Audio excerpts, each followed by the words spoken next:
मैं हमेशा अपने भक्तों को धैर्य रखने के लिए कहता हूँ, फिर भी मेरे कई भक्त धैर्य खो देते हैं और जल्दबाजी में निर्णय ले लेते हैं।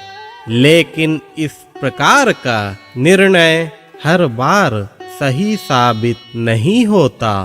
तुम्हें यह अवश्य सोचना चाहिए कि जल्दबाजी में निर्णय लेकर अपनी मंजिल बदली नहीं जा सकती।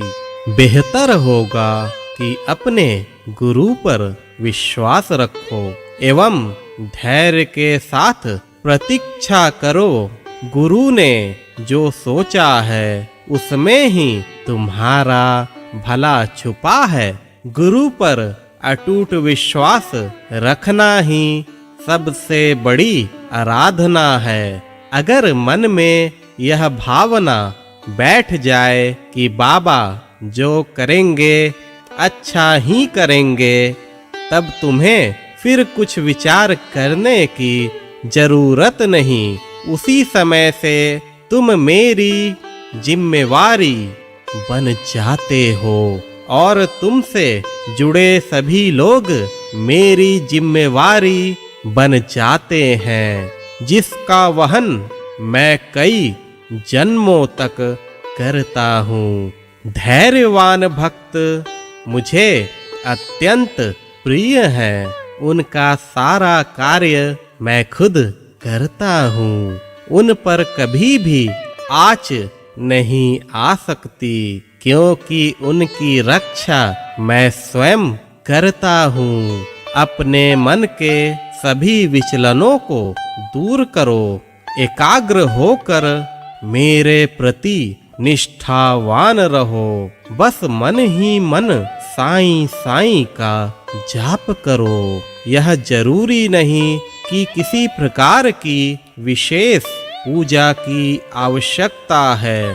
सच्चे भाव से जो मेरा सिमरन करता है उसे और कुछ भी करने की जरूरत नहीं होती। मेरे बच्चों का मेरे प्रति प्रेम ही मेरे लिए उनकी पूजा है।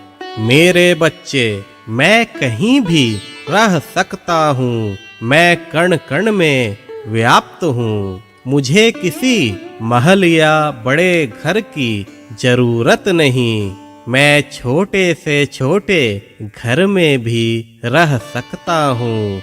मैं केवल भक्त के प्रेम के तलाश में हूँ। मुझे जो अपने प्राणों से भी ज्यादा प्रेम करते हैं, उनके लिए मेरे सभी मार्ग खुल जाते हैं। उन्हें स्वतः आत्म साक्षात्कार होने लगते हैं। मैं प्रायः उनके स्वप्न में आकर उन्हें दर्शन देता हूँ। उन्हें मैं यह अनुभव कराता हूँ कि मैं उनके साथ हूँ, मैं उनके पास हूँ। जब वह घर से कहीं बाहर जाते हैं तो उन्हें हर जगह मेरे दर्शन होते हैं। मैं उनके साथ साए की तरह रहता हूँ।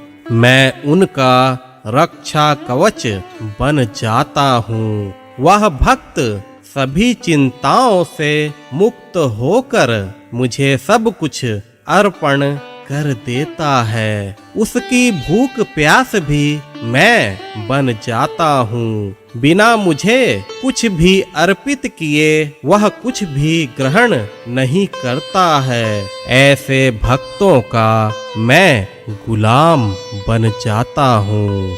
मैं ऐसे भक्तों के वश में हो जाता हूँ। कुछ वक्त गुजरने के पश्चात उनके जीवन में ऐसा परिवर्तन होता है कि वह फर्श से अर्श तक पहुंच जाते हैं, उन्हें जीवन में चाहत से ज्यादा प्राप्त हो जाता है। सच्चे भक्त फिर भी डगमगाते नहीं और ज्यादा मेरी भक्ति करते जाते हैं। उनका यह ऋण मैं उन्हें मुक्ति देकर चुका देता हूँ। मैं तुम सभी का पिता हूँ, मैं तुम्हारी माँ हूँ। मुझे तुम सभी से अत्यंत प्रेम है। मेरे प्रेम को महसूस करो मेरे बच्चे, तुम्हें अनुभव होगा